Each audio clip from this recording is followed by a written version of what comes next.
Sir வணக்கம். இவன் என் பையன் சார். இவன் உங்க பையனா?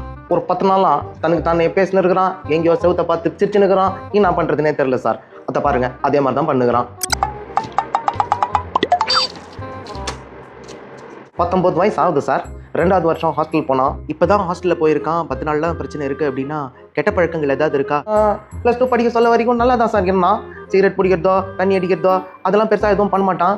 இன்னும் கெஞ்சா அடிப்பான். அது கூட ஒரே ஒரு தடவை தான் சார் பண்ணியிருக்கிறான். எவனோ கூட்டு போய் கெட்டுட்டான். இதுதான் சார் பெரிய பிரச்சனை. பொதுவா கஞ்சா மாதிரியான ரொம்ப அதிக தீவிரம் இருக்கக்கூடிய போதைப் பொருட்கள் எடுக்கும்போது ஒரே ஒரு தடவை ஒருத்தர் கஞ்சா எடுத்தா கூட அவருக்கு ஸ்கிசோஃப்ரினியா மாதிரி பெரிய மனநல வியாதிகள் வரதுக்கு கூட வாய்ப்புகள் இருக்கு. குடும்பத்துல வேற ஏதாவது பெரிய மனநல தொந்தரவுகள், உதாரணத்துக்கு ஸ்கிசோஃப்ரினியாவோ இல்ல பைபோலார் அஃபெக்டிவ் டிசார்டரோ, இது மாதிரியான பெரிய வியாதிகள் உங்களோட ஜீன்ல இருந்துச்சுன்னா, எந்த வியாதியும் இல்லைன்னா கூட கஞ்சா மாதிரியான பெரிய போதைப் பொருட்கள் உபயோகப்படுத்தும் போது அவங்களுக்கு அந்த ஜீன்ஸை ட்ரிகர் பண்ணி விட்டுரும். அதுவே அவங்களுக்கு பெரிய வியாதி வர்றதுக்கான காரணமாகவும் அமைஞ்சிரும்.